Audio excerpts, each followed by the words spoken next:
Good morning, everyone, and good afternoon or good night to the colleagues who follow the conference from Australia and from around the world. Today, we have the pleasure to start the last day of the conference with another fantastic keynote, in this case by Amanda Keddie, titled Social Justice and School Autonomy Reform Towards Activist Rather than Market-Oriented Governance. Amanda Keddie is a professor of education at Deakin University within Keddie, Research for Educational Impact. Her published work examines the processes, practices, and conditions that can impact on the pursuit of social justice in schools, including student identities, teacher identities, pedagogy, curriculum, leadership, school structures, policy agendas, and education governance. Amanda's qualitative research has been based within the Australian, English, and American schooling context, and her recent books are Autonomy, Accountability, and Social Justice, Stories of English Schooling, 2019, Researching the Margins, 2022, and Affective Intensities of Masculinity in Shaping Gendered Experience from Little Boys, Big Boys Grow, 2022. She is currently leading a large project exploring the social justice implications of school autonomy reform in Australian public schooling. And just to finish this introduction, I want to say that, as you can imagine, her work on the enactment of SAWA policies has influenced and enriched a lot our research in the context of the reform project. So that's all from my side. And now I give the floor to Amanda, and after her presentation, we will have some time for Q&A. Sorry. Mm-hmm. So Amanda, the floor is yours. Thank you very much for the introduction. Can everyone hear me? Yeah. Thank you. Thanks very much. It's a real privilege to be part of this conference. So I'd like to thank the conference organisers for inviting me. The Reform Project is fascinating and doing some amazing work. I'm zooming in. Oh, sorry, I just have to use this one. Yeah, I'm zooming in from Melbourne, Australia, which is Wurundjeri country, and I'd like to begin with an acknowledgement of country. In the spirit of reconciliation, I acknowledge the traditional custodians of the unceded lands upon which I am currently located. I pay my respects to the Wurundjeri people of the Kulin Nations, to their elders past, present, and emerging.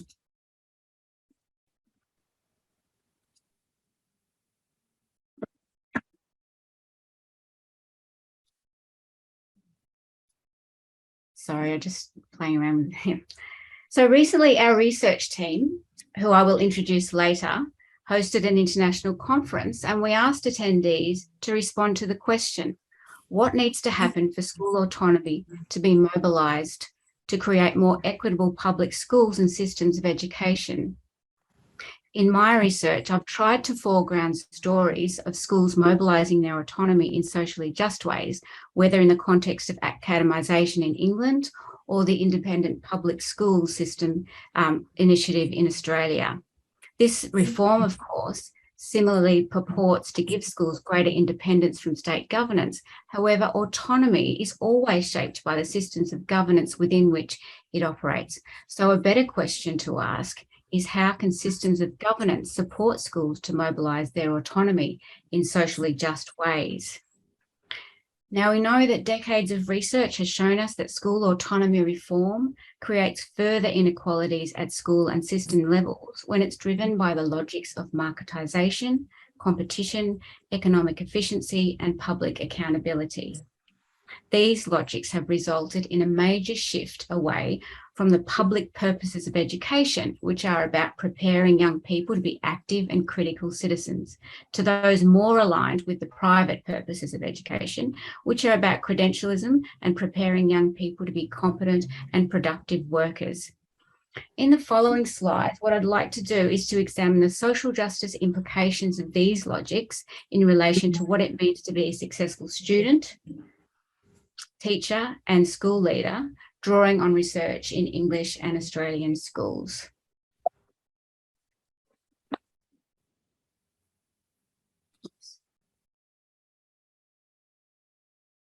The neoliberal student subject has been the focus of much research. Such research has examined how the imperatives of neoliberalism, and especially the individualism and competition encouraged by the audit culture in education, has impacted on students' identities.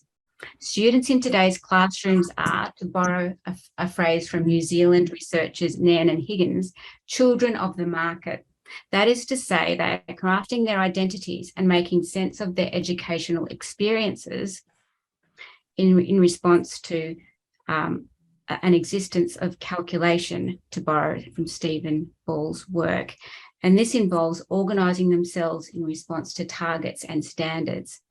They are commodified in their ability level and in their capacity to add value to or enhance their own or their school's reputation. Success in this climate involves being enterprising and competitive.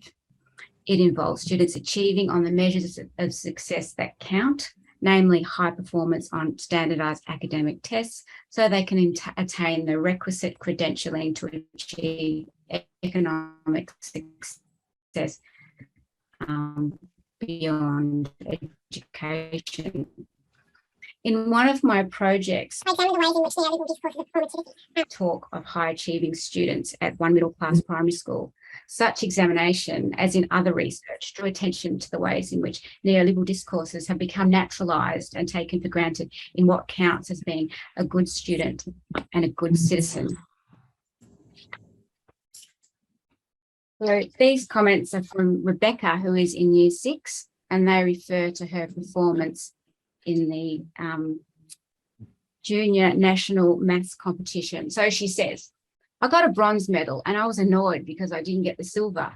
If I'd got the silver, I would have been annoyed because I didn't get the gold. If I got gold, I would have been annoyed because I hadn't got into the European Championship.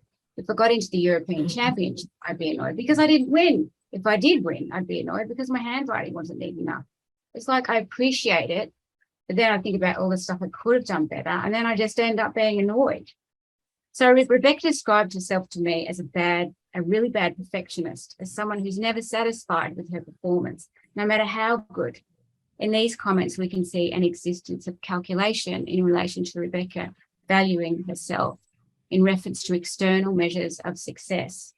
We can see how such calculation can offer possibilities for creating a triumphant self, but also a self who is uncertain and dissatisfied about whether she's doing enough, doing the right thing, or doing as much or as well as others. These were actually similar stories that I had similar stories collected from other high achieving students at this school, where students commodified their worth and ranked themselves, drawing pleasure from their high ranking and jealousy of others who are ranked above them. Another student, Adam, also spoke in candid and invested ways about his cleverness, as he stated in relation to his twin brother at the same school. My brother is very, very clever, but not that sporty, whereas I'm very, very clever, but quite sporty as well. Adam attributed much of his academic achievement to his individual desire to be clever and his efforts to work hard. Comparing himself with other children who weren't as clever, he noted, to be honest, the children that aren't as clever, they don't really mind because they don't really see that it's kind of good to be clever. They don't realise in their mind that they need to work harder. They need to be good at sitting tests and all that. And they just aren't aware of what life really is. They'll hopefully realise that in secondary school, and then they know they're a little bit behind and they can hopefully work harder. So these comments reflect the neoliberal ideals that positional advantage is possible through working hard and harnessing individual abilities and talents, which of course obscures the reality that such advantage is generally only or more available to class and race privileged groups. So children of the market are commodified within schools as winners like these high achievers, or losers who can't play the game or refuse to play the game. Martin Mill's research here is really instructive. He looks at how the alternative education sector in England has been used by mainstream schools as dumping grounds for their underperforming and misbehaving students who threaten their reputation. He highlights the common practice of mainstream schools pre-purchasing places in alternative sites for these unwanted students to protect their reputation, because in a marketized system, school reputations are won and lost upon academic achievement and behavioural reputations. Such practices are made more possible within the context of school autonomy, where students can be more easily excluded. In Australia, the situation is similarly dire, evident, for example, in research on the disproportionate overrepresentation of Indigenous children in suspensions and exclusions in public schools.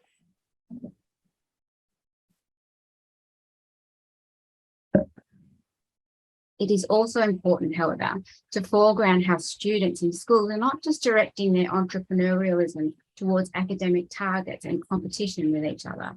They also are directing their entrepreneurialism to social and climate justice and enterprises where there's collective and collaborative interactions.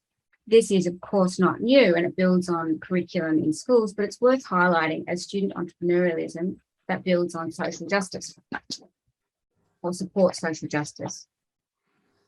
So I've just included a few Australian examples here. The one on the left is a teaching resource developed by a feminist collective at a high school in Victoria. The students in this group, with the help of their feminist teacher, created an elective subject that led to the development of this publicly available resource. It's called Fight Back. The resource supports teachers to address issues of gender equality and gender-based violence. The collective also hosted the first ever student-led conference for secondary schools, for secondary school feminists in Australia. The second example is the Stephanie Alexander Kitchen Garden Foundation, which provides professional development and support for educators to deliver food education to children and young people. The program aligns with UN sustainability goals, such as promoting sustainable agriculture and taking action to combat climate change. Of course, you can obviously think of many other examples of this sort of work in schools around student activism. There's lots of stuff in the press lately about students protesting in the US about gun violence, for example, or in Australia about climate injustice. There's lots of great work in the area of YPAR, which is participatory action research, where students are supported to research issues of their children in their school, and other things like Habitat for Humanity. These are all examples of student entrepreneurialism for social justice. These sorts of endeavours may be more possible within the context and policies of school autonomy, where schools can mobilise their freedoms to support this form of student learning. Of course, they require commitment, resources and support from schools. I guess the point I'd like to highlight here, there are different forms of student entrepreneurialism operating in schools, which offers hope, I guess. Entrepreneurialism has tended to be criticised within the progressive education literature because it tends to be defined in relation to business imperatives of competition and audit. But there's also research that conceptualises different forms of entrepreneurialism, such as social entrepreneurialism aimed at tackling deprivation and social exclusion, and public entrepreneurialism focused on citizenship issues such as community welfare, social justice, and democratic participation and accountability.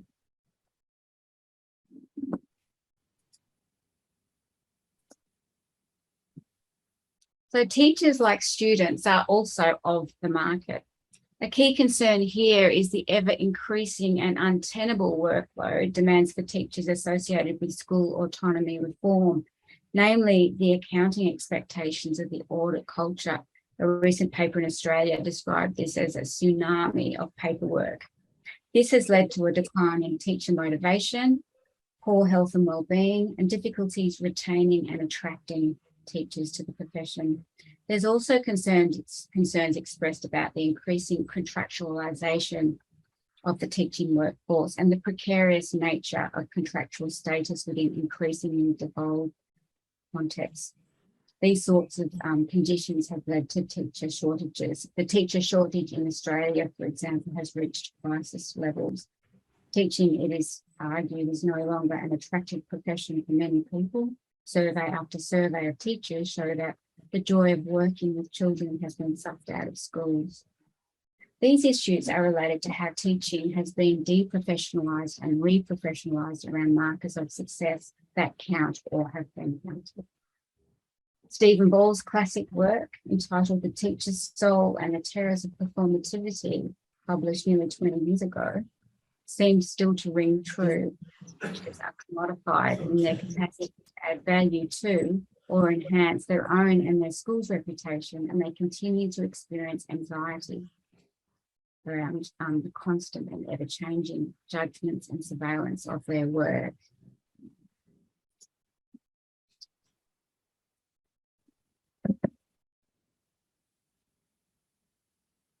So there's a lot of research about how student or school autonomy reform within the context of marketisation has reconfigured teacher professionalism.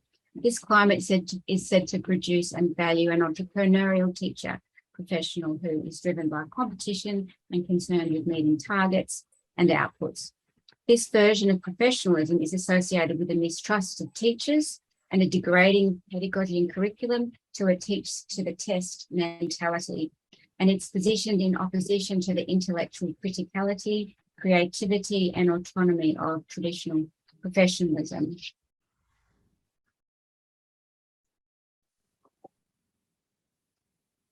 Research by Holloway and Brass highlights this reconfiguration really well through a juxtaposition of two studies 10 years apart. So they highlight a shift in the construction of teacher professional knowledge and subjectivity in the context of these two studies. While teachers in the first study, conducted in 2004, understood external accountability mechanisms as intrusions on their autonomy and professionalism, teachers in the second study, 10 years later, saw the same mechanisms in normalised ways as the very modes by which they knew themselves and their quality. Other researchers have similarly focused on teacher performative professionalism. For example, Wilkins describes these teachers as generally feeling a sense of autonomy and also generally welcoming of the regimes of external and internal accountability that frame their work lives. They see them as effective. Many of these teachers have no experience of the pre-performative era. They are, he argues, a truly post-performative generation or performative generation, sorry. So as mentioned earlier, entrepreneurial professionalism continues to be positioned, at least in the progressive research literature, in negative opposition to the autonomy, criticality, and emancipatory aims of traditional or activist professionalism. Such dichotomizing, as Wilkins argues, is misleading because it doesn't represent the complexities and tensions of teacher professionalism in today's schools and classrooms. These complexities were apparent to me in one of my studies in an English primary academy in a disadvantaged area. The academy was recently taken over by an academy chain, a multi-academy network, where there was evidence in this academy school, there was evidence of both entrepreneurial teacher professionalism and activist teacher professionalism. So I'd like to share with you an observation from this study to illuminate my point. So I called the school Ruby Primary School. So it's my first day at Ruby Primary, and the head teacher is taking me on a tour of the school. We move from classroom to classroom, and my sense of the ordered and disciplined tenor of the school becomes increasingly clear. There are distinctive ways of doing school here that are rigidly consistent and enforced across all year levels through particular and highly visible rules that are, according to the head teacher, about maximising learning time and learner engagement. Some of these seem very odd to my unaccustomed eye, especially the walking backwards rule, employed to efficiently move children around the school. It is the teacher who walks backwards to ensure that the single file line of students following her is moving sensibly. Corridors must be silent. Another seemingly odd rule relating to the efficiency of student movement this time in the classroom, is the 3-finger movement rule. This involves the teacher indicating and directing students to move in tandem with her finger signals from their designated position on the gridded mat in their classroom to wherever they're going in the classroom. Students must watch the teacher's fingers. 1 finger means stand up. 2 fingers means student must point to where they're going. And 3 fingers means student must move to where they're going, all in silence. In many of the early years classrooms I observed, children are forced to practice this until they do it properly.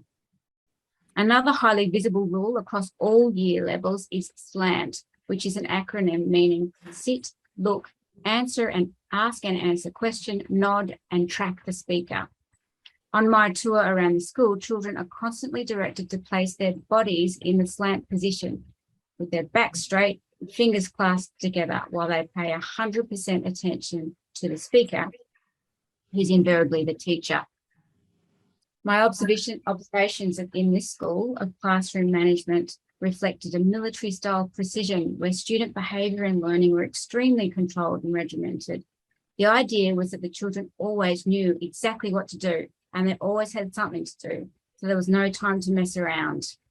Lessons were very fast-paced and task-oriented. Teachers were generally no-nonsense in their admonishing of children for not keeping pace or not listening to instructions, and in their praise of children doing the right thing.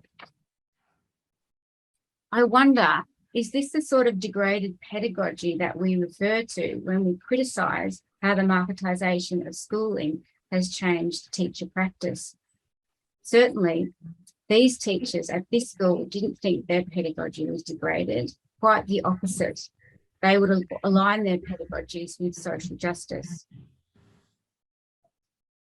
The teachers at this school spoke in very highly positive ways about the new prescriptive disciplinary practices that had been embedded across the school and that were common for schools in their network.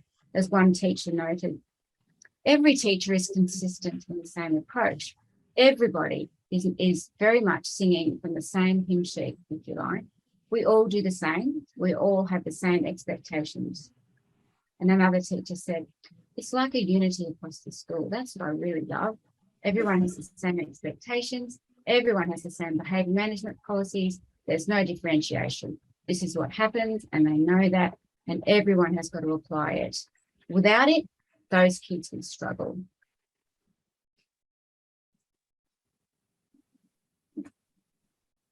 Sorry. So at the same school, however, there was a sense of activist professionalism with a dedicated pastoral care unit, which was not common across schools in the area. Resourcing this unit was a priority for the leader of this school. She used her autonomy to make room for it in her budget. This was a safe and welcoming space and involved 3 full-time dedicated staff to supporting and working with children and their families who were dealing with significant economic deprivation, as well as severe emotional and social distress. It was for children like Ben. Sorry, my mouth is really dry. I'd like to share another observation relating to this school that really illustrates my point here, and it's about Ben. So this is from my perspective. I'm sitting in the pastoral room waiting to talk to Daphne, one of the school's pastoral care teachers. The room is large and light. Colourful mats and beanbags are scattered around the periphery of the space. Near the middle is a meeting-style round table. There's a small plastic indoor swimming pool full of colourful squishy foam balls in one corner of the room. Many posters adorn the walls. One features a series of cartoon facial expressions and is about coping with emotions.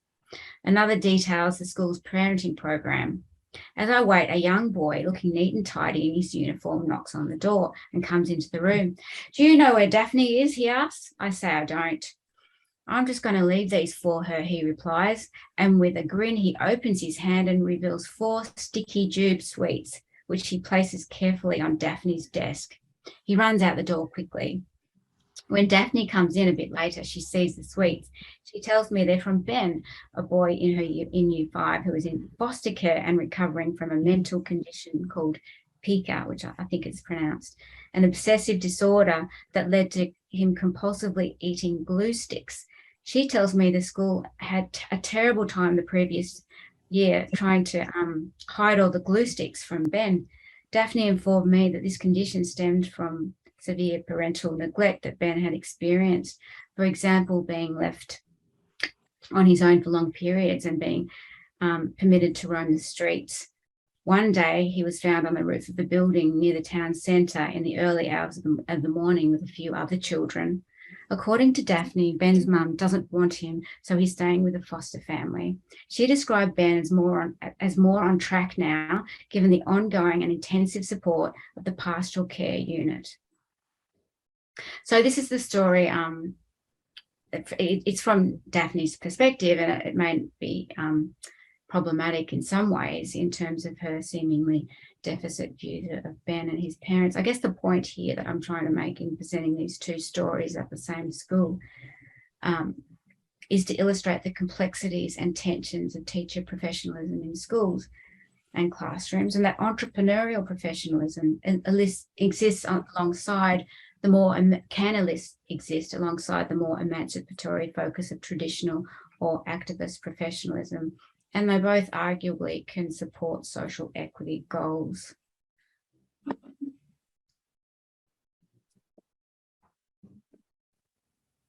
Of course, in all of this, factors of context really matter in relation to teacher professionalism and autonomy. In this English school, teachers did feel autonomous. As noted earlier in relation to Wilkins' work, they generally welcomed the regimes of external and internal accountability that framed their work lives. In other schools, the story is vastly different. In research I'm involved in at the moment, teachers at one of our case study schools express high levels of autonomy, while at another case study school, there's an overwhelming sense of feeling disempowered by teachers. Central here, as much research has argued, is looking at how leadership is enacted in these schools. Because when we're talking about school autonomy reform, we're really talking about how principals are mobilising their autonomy. Excuse me. Okay, so most principals welcome autonomy in decision making for their schools. However, greater devolution within increasingly restrictive systems of compliance and accountability has intensified their workloads. These systems are often seen as punitive and reflect a sense of professional mistrust in similar ways as it has for teachers. There are particular concerns with how the current demands associated with principals' work are undermining their health and well-being. Riley's research provides an illuminating account of this impact.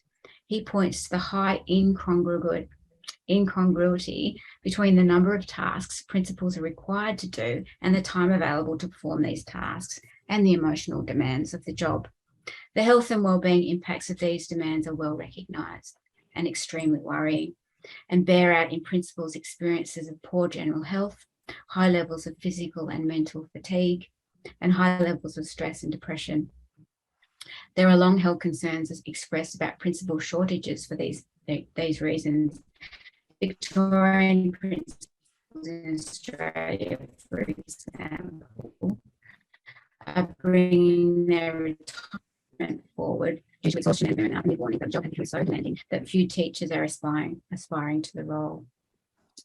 So as with students and teachers, school leaders live a performative existence of calculation around targets, indicators, and evaluations. These anxieties and stress of this performative existence were particularly apparent in a study I conducted a few years ago with a group of English primary schools who are heads of local authority schools. They expressed resistance to these external accountabilities. So just going through these quotes, which were indicative. There's a permanent underlying sense of anxiety in our job, permanent, and it's mainly based around Ofsted and testing. We're on red alert that when we're being inspected, we're living on tenterhooks. It's horrid. The pressure to raise the bar higher and higher is extremely stressful. And from Rebecca again, We're at the whim of the inspection team. We're constantly second guessing about what they wanted and constantly beating ourselves up about what we didn't do or could have done. In other research, principals expressed resistance to the external mechanisms of compliance undermining their autonomy. And Kevin, for example, who is a primary principal at primary school principal I interviewed in another study with Jess Holloway, expressed the view that the freedoms of school autonomy reform were compromised by regimes of compliance associated with being part of the state system. He described the red tape in the department as huge and generating regulation and compliance issues around staffing and resourcing, which meant that there were decisions that he just couldn't make. He complained about these regimes in relation to funding raised by his Parents and Citizenship Association. He said, my PNC raised quite a bit of money and they wanted to build another building for the school to help us with learning spaces. But they were told by our Department of Education, if they built it, that for the rest of the natural life of that building, it would not come under the security insurance of the department. We would have to maintain it, clean it, and provide the electricity because it's not something that the department provided. In this situation, Kevin creatively defied these rules by going ahead with building the extra learning space, but labelling it in a different way, in a particular way, to allow for him to draw on departmental funding for its maintenance. So he used his autonomy creatively to defy the department's regulations. At other schools, my interviews with leaders have told a different story. Leaders who embrace the performative and entrepreneurial leadership encouraged by marketised education systems. Again, referring to my research within English primary schools where I interviewed leaders of schools in an academy chain, the head teacher spoke positively of externally imposed accountability, which was very different to the data I shared earlier from the local authority head teachers who resisted these accountabilities. One head teacher from this chain of schools stated, our good Ofsted rating was like getting gold in the Olympics because everyone said this school was awful and everyone should leave. I'm obsessed with getting outstanding, which is the highest rating you can get in Ofsted. Ofsted is a way of kind of demonstrating that we've never given up on our children and nobody else should. We're doing the right thing. We're on top of our game. And another principal said, Ofsted standards are rightly rigorous, as they should be, so that children leave as measured appropriately. If you can't measure it, you can't manage it. We are answerable to the taxpayer and community. We need to provide value for money and not hide from standards. Different again are views of a deputy principal of a senior secondary college in Australia in a study I'm currently conducting. He spoke of his school as autonomous, as doing pretty much what we like, but he spoke of needing to convince the teachers that they had more autonomy than they thought. So he said, we're doing a great deal of curriculum innovation at the moment, and people are still worried about, will the curriculum authority let us? Well, they've got nothing to do with it. Are we doing our best for our students? Are we coming up with the right pathways? Are we satisfying our local community? We are still doing all that stuff that they want us to do, but we're doing a better job. He described his role and the role of the principal of that school as kind of a buffering role, assuring teachers that they wouldn't get in trouble if they deviated from the curriculum. He stated that leadership spent a lot of time trying to convince teachers that there's no big black car with guys in coats coming to get us. He stated the department has been so downsized now, there's not enough people to chase things up anyway. He spoke of the illusion of a bureaucracy micromanaging everyone and how teachers and principals actually had more autonomy than they thought they did.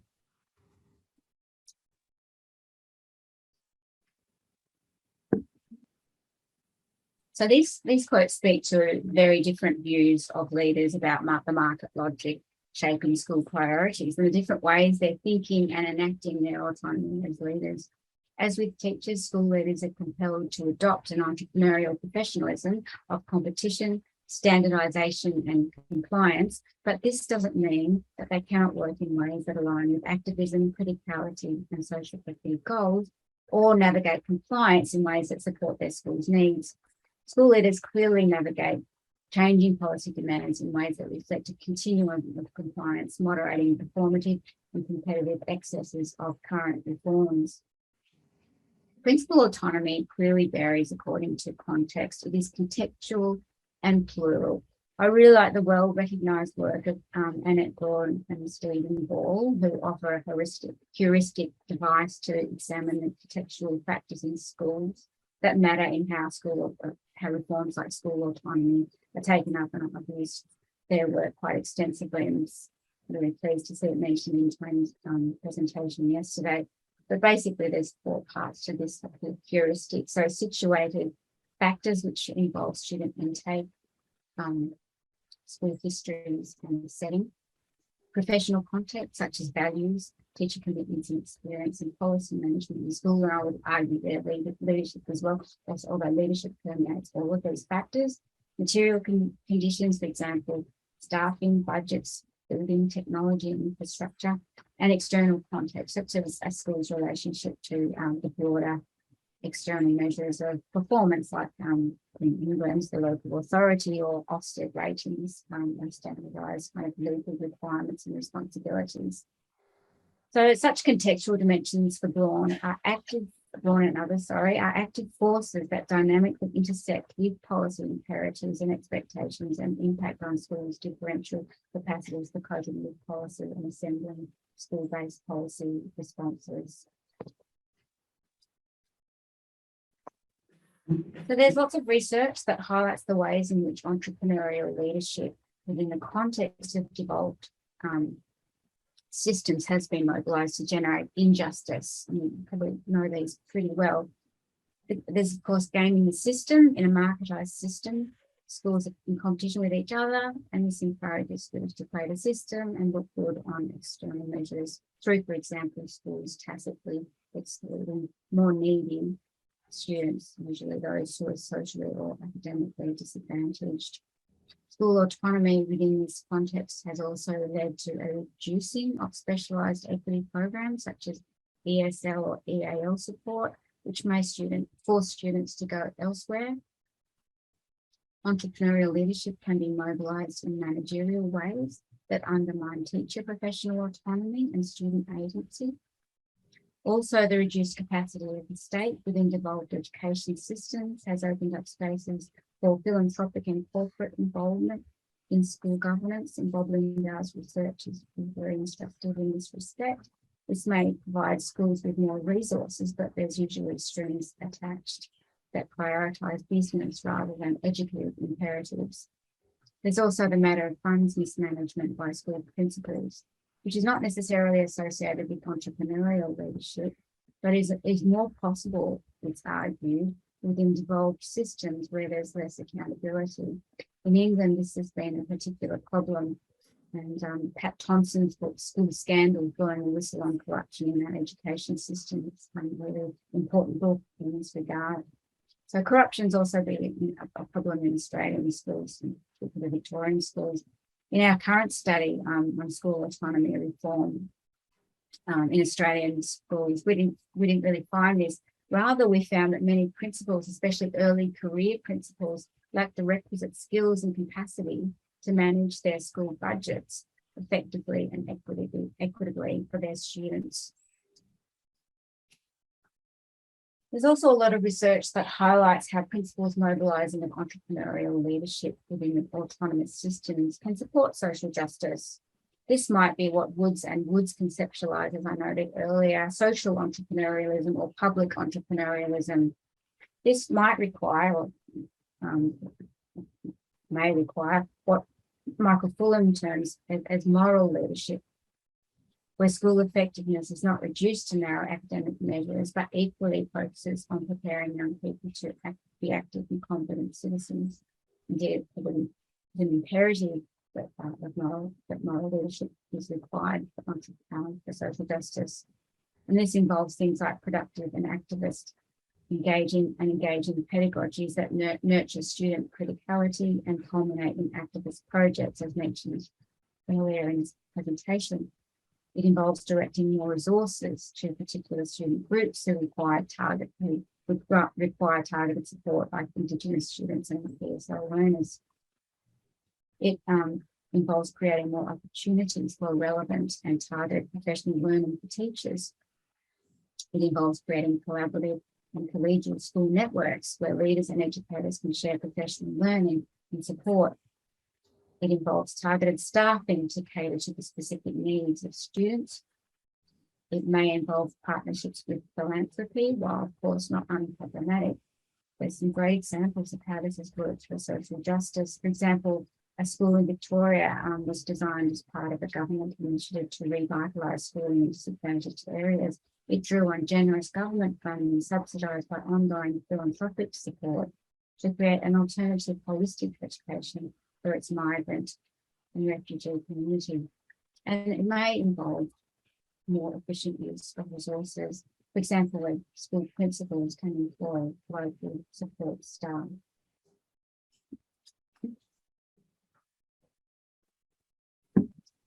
Apologies. So education systems continue to support entrepreneurial subjectivities and practices that align with business imperatives of competition, individualism, economic efficiency, and public accountability. So it's no surprise that school autonomy tends to be mobilised towards these imperatives. It's well recognised that market imperatives have forced schools to run themselves like businesses, to prioritise narrow outputs, and compete with students. Coupled with the processes of devolution and economic efficiency, public schools must do more with less resources and less regional and centralised support. These processes, as we well know, have created further stratification and individualisation of schools. They've created a system of winners and losers.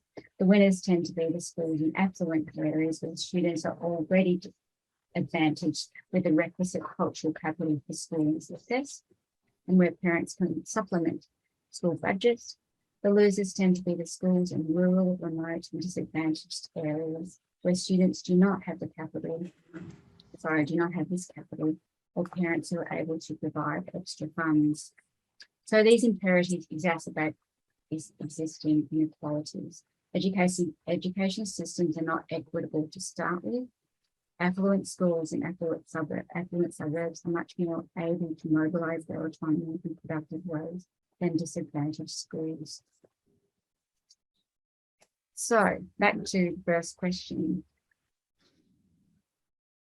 that opened this session. How can education systems support public schools to mobilise their autonomy in socially just ways? This requires that systems better support public schools to pursue the public purposes of equality and democratic citizenship.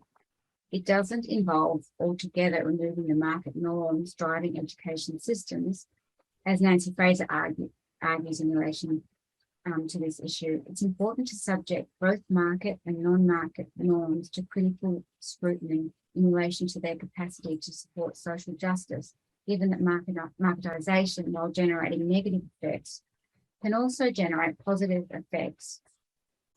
Some of the examples of the entrepreneurialism in this presentation might be seen as reflecting these positive effects.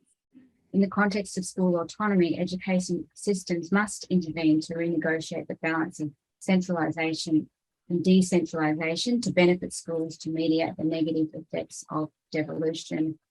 This rebalancing may be possible through shifting the priorities, the prioritising of external monitoring, surveillance and accountability to internal forms of collegial peer-based modes of accountability that focus on improving students' academic and social outcomes, respecting and fostering teacher professionalism, respecting and recentering a focus on principals as pedagogical leaders. It is possible for improving feedback mechanisms from schools to central governments to develop mutual responsibility and accountability in ways that build trust between schools and systems and increase support for schools in ways that respond to local needs. It involves improving the work conditions of teachers and school principals through greater pay, less intensive workloads, greater access to specialist and administrative support, greater time for professional development and planning, creating opportunities for professional learning through networking and collaborations, professional networks, and creating greater security of employment. Also, absolutely key, is redistributive justice, the system of public education, where resources are sufficient for all and are allocated on the basis of needs across all modes of school provision. So schools don't need to raise extra funds or rely on parental contributions. Now, before finishing, I just wanted to mention a project I'm currently leading that commenced in 2019 and will likely finish next year, called School Autonomy Reform and Social Justice in Australian Public Education. I've included the website here, which includes a lot of information about the project, including our yearly reports and our publications so far. So the study is focused on school autonomy reform in 4 Australian states: Western Australia, Victoria, New South Wales, and Queensland. And this is important given that in Australia, the states are ostensibly responsible for education. Therefore, school autonomy reform policies have been articulated very differently in terms of the different states. For example, Victoria is the most devolved since the early 1990s. New South Wales is the most centralised until quite recently. And while attempts at devolution by state governments in Western Australia and Queensland didn't really take hold until the Independent Public School Initiative in Western Australia, it was in 2010, and in Queensland in 2013. The policy in Queensland's actually fizzled out, largely because becoming an independent public school was only available for high-performing schools, and this created a 2-tier system. And there was no evidence that the policy improved anything much in the schools. While in Western Australia, the policy is going strong, and our findings really articulate how that system has been pretty much decimated in terms of regional and bureaucratic support for school leaders. So our research questions are: how is school autonomy understood by key education stakeholders in Australia? How is autonomy being enacted in public schools? And what are the implications for equity and social justice? And we're doing this through various methods. We've conducted a policy audit and history of school autonomy reform across Australia, which is really quite difficult because it's very complex in terms of the history of, as I just mentioned, in terms of each of the states. We've conducted interviews with key education stakeholders, and we're currently finishing our case studies in 6 schools across 3 of the states. And we're going to culminate with workshops with education stakeholders and a symposium for policy and education personnel. And here is our research team. So we have Professor Jill Blackmore, Dr. Katrina McDonald from Deakin, Jane Wilkinson from Monash, Scott Ecott from the University of New South Wales, Richard Nishi from the University of New South Wales, Brad Gobby from Curtin, and Irene Fernandez is our HDR on the team. These photos were taken a few years ago, so we look really young. Just before that, we did the project and got really stressed by the project. And here's our international expert reference group. So we've consulted this international expert reference group from England, the US, Norway, and Sweden to respond to the question of how we can learn from different systems of school autonomy governance beyond Australia. It's been really fascinating. We've only connected with this group once, and we are to connect with them again. But it's been important in really understanding the specific and complex national histories that are reflected in moves to autonomy in school systems, how travelling discourses and policies of autonomy are enacted very differently in different national contexts, as the Reform Ed project makes very clear, as well as the SAWA project. And it highlights for us too, and the uniqueness of the Australian system with its 3 sectors. So we have public, Catholic, and independent private. And the way that we fund schooling in Australia, I think we're one of the only OECD countries where the taxpayer funds private or independent schools. So connecting this group has been great in highlighting also similar problems that they are facing in their national context in relation to school autonomy, reform, and devolution. and marketisation, and they have challenged us to trouble the shift in education and social justice scholarship to ask, for example, what is public about public education when we've got different providers and the idea of the public good is being eroded. I'd just like to share with you some key findings so far. Some of the key findings, there's a whole lot more, so if you want to go to the website, that would be fantastic. And they certainly resonate with what I've presented so far. So the first one, the intentions of school autonomy reform have shifted from a socially democratic view of autonomy in the past in Australia to market and competition-driven forms of autonomy. So policies of school autonomy reform in Australia from the early 1970s initially had a socially democratic intention, reflecting a desire to redistribute resources to support disadvantaged students, to support greater diversity of school options, and for schooling to be responsive to the diverse social and cultural needs of students. The notion of autonomy has gradually been rearticulated from these rationales to really reflect the logic of the market, as I've mentioned. The second one, the complexity of Australia's education governance, has led to different articulations of autonomy across different states and over different timeframes, as I just mentioned. So while our federal government does impact schools in Australia through a national testing regime and publication of achievement data on our national website and the My School site, it is states, as I mentioned before, who are ostensibly responsible for public schooling, which means there are multiple versions of this reform within different state jurisdictions across different timeframes, shaped by different state political ideologies. The third one, degrees of autonomy and measures of accountability fluctuate with the political ideology of the governing party within state and federal jurisdictions. So school autonomy has been subject to the ebbs and flows of education policy instated by governing political parties, both in granting greater autonomy to schools and principals and reining in such autonomy through accountability measures. And this can have dire consequences for localised support mechanisms for principals and schools, as policies granting greater autonomy tend to be coupled with shifting responsibility to schools and principals while also cutting structural support for services. I mean, this is nothing new within state education departments. The last one on this slide, school autonomy doesn't necessarily lead to better student outcomes. We all know this. Greater freedom for principals to decide about resources and staffing doesn't necessarily lead to better educational outcomes for students. The OECD, of course, argues that school autonomy over financial and material resources, i.e. managerial autonomy, does not result in improved outcomes as measured by test results. However, autonomy over teaching, curriculum, etc., that is professional autonomy accompanied by appropriate system oversight, can support and make a difference. Lastly,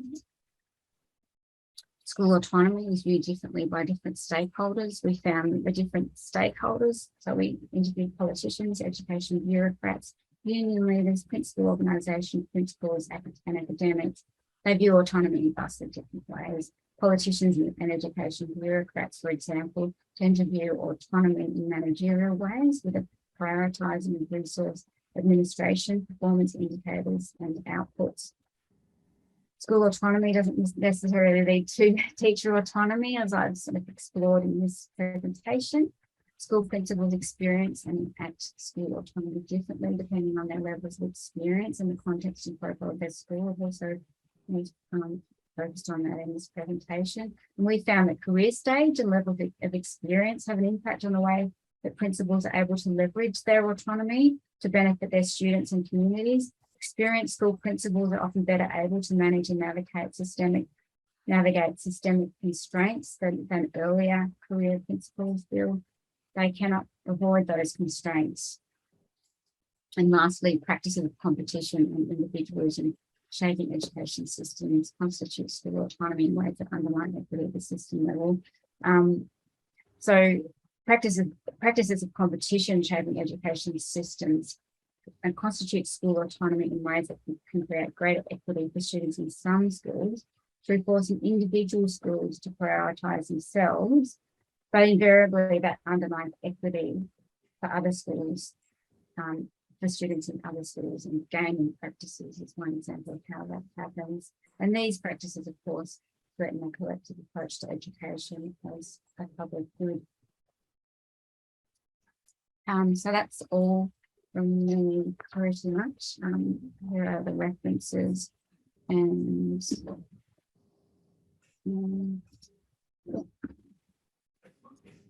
thank you. Thanks for listening.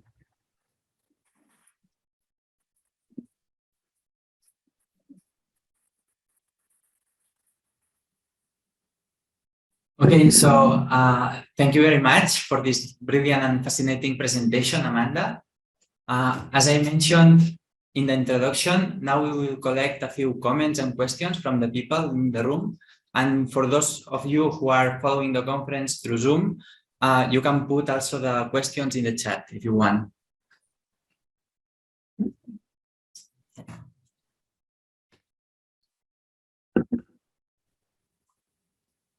Thank you for a very informative and inspiring presentation. And I have one question, or maybe it's like two questions in one. How, in your view, can we encourage collectivism and collaboration?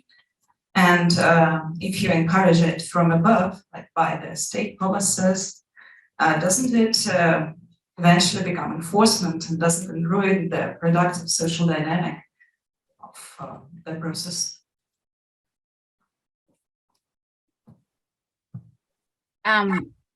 So are you saying that if we compel schools to adopt activist approaches, then it becomes part of a government imperative, thus diffusing the effectiveness of it? Is that what you're asking?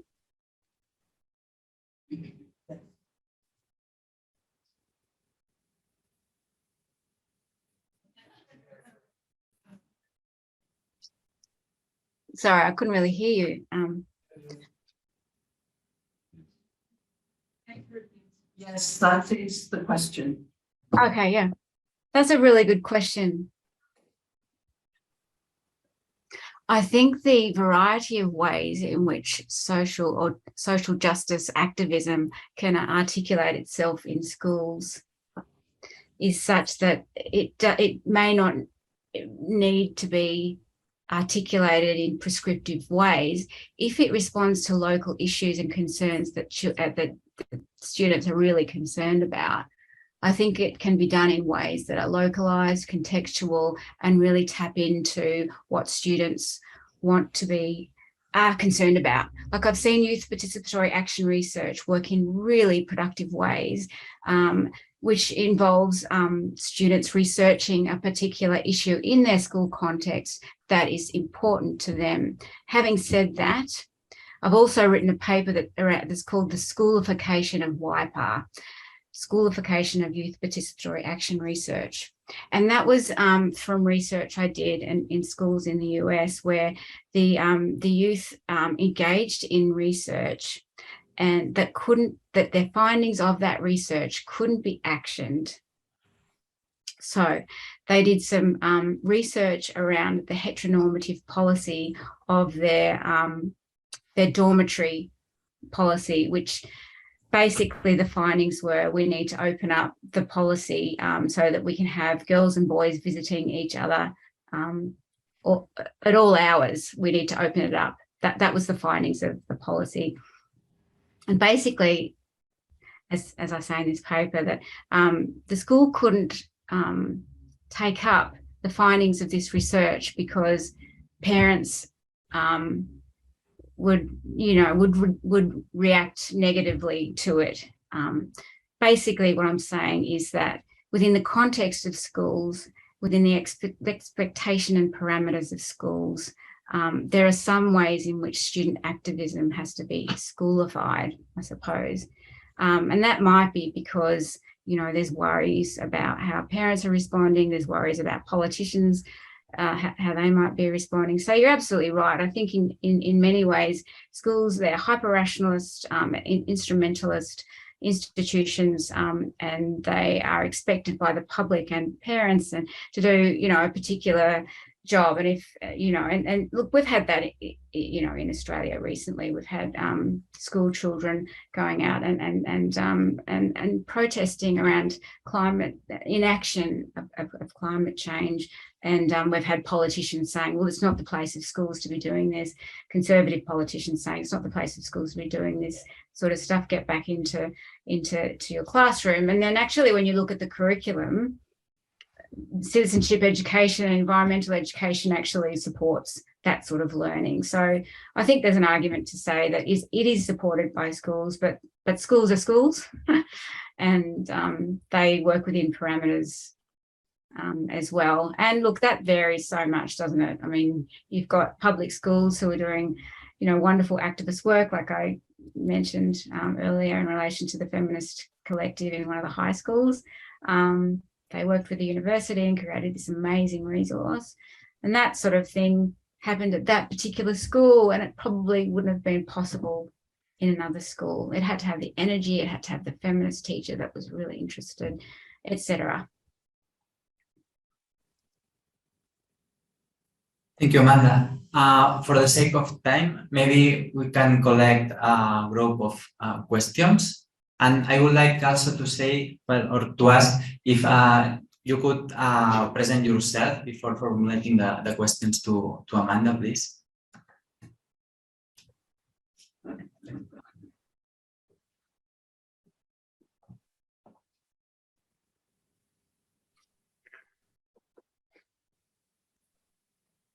Thank you, Felicita from Argentina. Thank you for the enriching presentation. And I just have I want to know more because I come from a very different context. First of all, when you mentioned this shift from traditional to entrepreneurial professionalism and the effects that this has on teachers' work and increasing workload and so on, I was wondering, what about the role of teacher unions in that process? I mean, if they presented any resistance, or they produce or propose other forms of professionalism, because this might be the case in other contexts. I don't know about the context you were talking about. And the second one is when you presented this two models of leadership, the entrepreneurial and the leadership for social justice, I noticed that in both philanthropy and the connection to philanthropy was present. So I would like to hear if there are differences in these models in the way they connect to philanthropy, using philanthropy in schools. Thank you. So teacher unions have been, it depends on the state in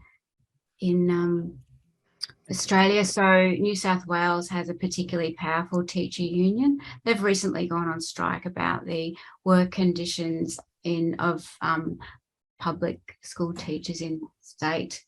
And they're very powerful, and they do focus more on work conditions, pay, etc. So it depends on the state in Australia. They don't necessarily I don't think they necessarily engage in debates about how traditional professionalism has been eroded, at least in a public sense, but they certainly are very vocal about valuing teachers' work much more. So again, it depends on the state, but recently New South Wales has been very vocal. I'm not sure if I understand the question that you said about philanthropy, other than to say that, that also depends on context. So, in England, the role, and in the US, the role of philanthropy and corporate interests and for-profit sector have encroached on public education much more, because the systems there are far more complex, devolved, hierarchical, and opaque in terms of their governance, and they've allowed non-government interests to govern education. So there's a real danger there. And again, I think there's some great work in this space by Bob Lingard, but also Pauline Lipman in the US, or the ways in which the corporate interests and the philanthropic sector have just damaged the public, I guess, in public education, whereas in Australia, we do have these issues, but far less of an issue because we've got a much more regulated and system where we don't have for-profit interests coming into education. So that's a very good thing. I'm not sure whether I've answered your question. I'm sorry if I misinterpret it.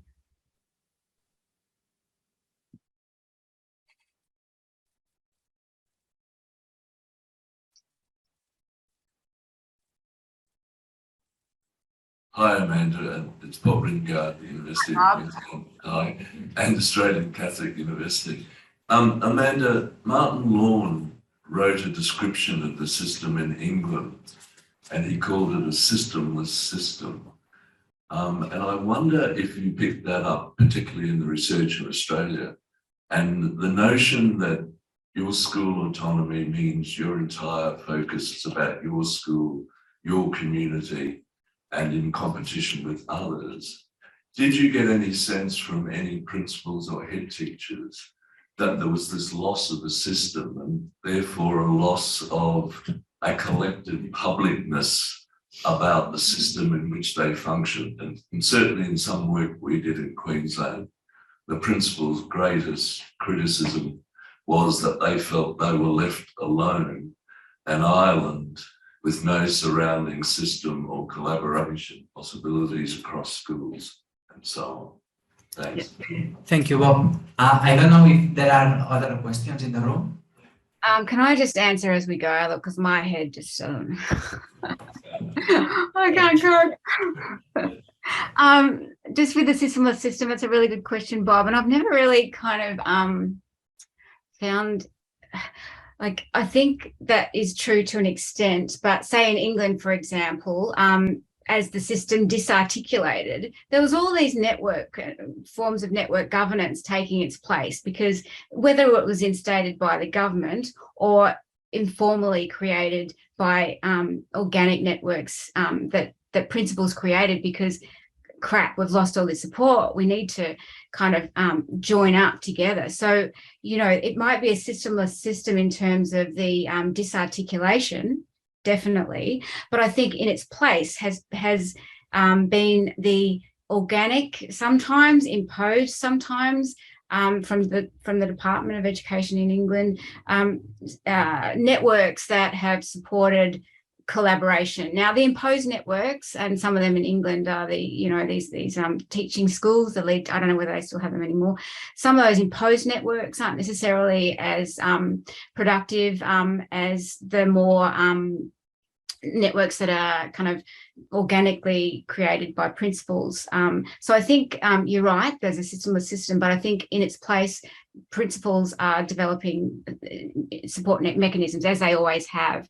But what your comments that we've found in WA, which is kind of fairly new to the independent public schools reform, we've definitely found that. So I think it's an evolving thing. So in WA, we've certainly found like a little England prior to, when they've kind of instated these supports, where principals are feeling very alone and isolated, and they are feeling the loss of bureaucratic and regional support, because it's just completely kind of gone. But I suppose in time, hopefully, you would hope that they can create those networks either themselves, or it's reinstated, but in a different form. It's really interesting though, because I mean, as you would know, with the different states, there's a different issue. There's a different way in which the systems are working. And of course, in Queensland, it seems that the whole policy's fizzled out. So they've gone back to I think they've tried to rekindle what they were kind of letting go of. Okay, this is Anthony Berger from Autonomous University of Barcelona. Thank you, Amanda, for your fantastic keynote. It has covered a lot. I am particularly interested in the findings of your last project. I would like if you could tell us a bit more about the empirical strategy through which you have analyzed this relationship between a school autonomy and equity at the system level, and how do you define equity at the system level? Thank you. So as I said before, we've done a policy audit. We've conducted interviews with with key stakeholders, and then we're doing case studies as well. And you know, we're using different theoretical resources at the at different in terms of the different things that we're doing. But generally speaking, we have drawn on Nancy Fraser's work. So she talks about markets being disembedded and re-embedded, and we've aligned that with school autonomy and accountability, disembedding and re-embedding of markets, which is a really helpful heuristic, but it relates really to devolution and sort of the reining in of that devolution through accountability mechanisms. So we've used her work, and we've used her work in terms of social justice. So she theorizes social injustice as occurring on 3 dimensions: economic, cultural, and political.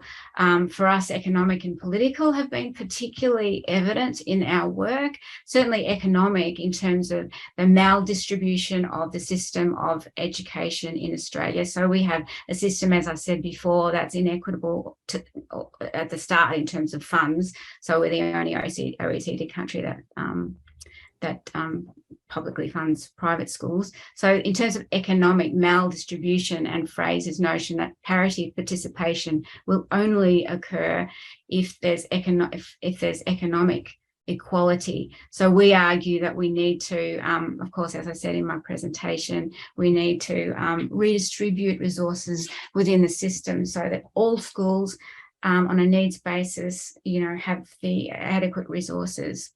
And the other one that's come out that really strong, of course, is political autonomy or political justice. So Fraser argues that political justice is about according all a voice, and towards parity of participation, that means, being able to participate on par in society with others.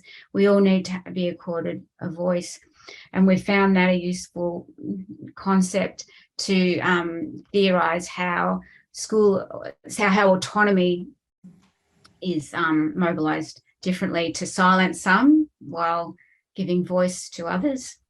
We've also looked at multiple autonomies, the notion of multiple autonomies, so managerial autonomy, collective autonomy. So we've looked at multiple autonomies. We've used the heuristic of context. So what I was saying before about Braun and others, in a case study that we are currently analysing at the moment, that heuristic was absolutely spot on in articulating the contextual factors at that school, the situated, material, professional and external factors that enabled teachers to feel autonomous. So this school is a year 11 and 12 school. It's atypical, and the teachers there were like really happy and really feeling really autonomous. And we were like, why is this so? And we looked at the context, and through that heuristic, we were able to see, okay, well, there are particular situated, professional, material and external factors in this context, and particularly how leadership was kind of going through it, that enabled or teacher professional autonomy. So I guess my answer to your question is we've been a little bit eclectic in our theoretical approach. So in another paper where distributive leadership was really a model that they were trying to embed within the context of school autonomy reform, that gave the executive leadership a lot of autonomy because they created this distributive model of how the school would function, an organizational management model, but it actually positioned the teachers with very little autonomy. So in that case study, we're looking at issues of how distributive leadership, they might be intended in a particular way, but in this school, they're producing a really disempowering effect for teachers.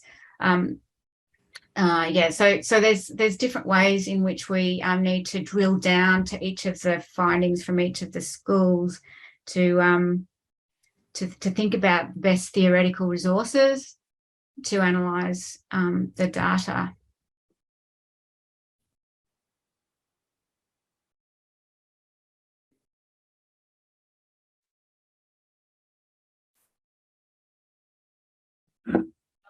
I'm David Coffin from the University of Oslo. Thank you so much. Just a short question. I wonder if you could say something about whether the national curriculum make any sort of conditions, or state curricula that make conditions for the autonomy, how it is connected, the dynamic between the curriculum and the school. Thank you. So in Australia, again, as the responsibility for education is a state responsibility, so each state has its own curriculum. Having said that, we also have an Australian national curriculum. And it also depends. So there's much more flexibility, I guess, in, say, primary schools and up to year 10. We're finding that the year 11, 12, if they're an ATAR, which is the tertiary entrance pathway, then curriculum can be quite restrictive and it's very content focused. So that sort of contains autonomy in a way that is about preparing students for, you know, exams and the like. We've also found, of course, I mean, this is consistent across nation states, is, you know, that we have NAPLAN, which is the National Program of Assessment for Literacy and Numeracy, and that is, you know, it's really it's in many schools, probably the more disadvantaged schools, it means that there is a teach to the test mentality. There's, you know, of course, as people would know in the audience, you know, there's practice tests. There's a whole kind of industry around, you can buy these sort of practice books for tests. And so it depends again too on the school, but a lot of schools do invest in NAPLAN kind of preparation, because it's important. It's high stakes, just like in other places. So I guess in our study, we would argue that we could definitely reduce that pressure on high stakes testing to maybe do a random sample of schools, so you wouldn't have to test the whole country. So because it really does create a teach to the test kind of focus, because they're high stakes. And I mean, in Australia, we have, as I said before, we have the My School website. You can go in there and there's NAPLAN results for each school. There's a comparative bubble where you can compare each school in terms of their NAPLAN results on reading, writing, and the numeracy ones as well. So, you know, it's publicly available. So you can go in there and compare schools. So it is really a powerful way of narrowing school priorities, as we know. And again, it probably is more impactful in lower performing schools.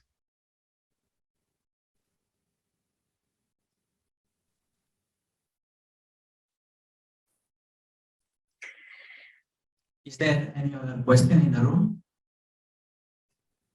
No? So, okay, maybe we can end the session here and continue the discussion during the short pause for the coffee break. Thanks again, Amanda, for this excellent presentation. And thank you also to the audience for this stimulating discussion and conversation. And thank you very much. Pleasure. Thank you. Bye.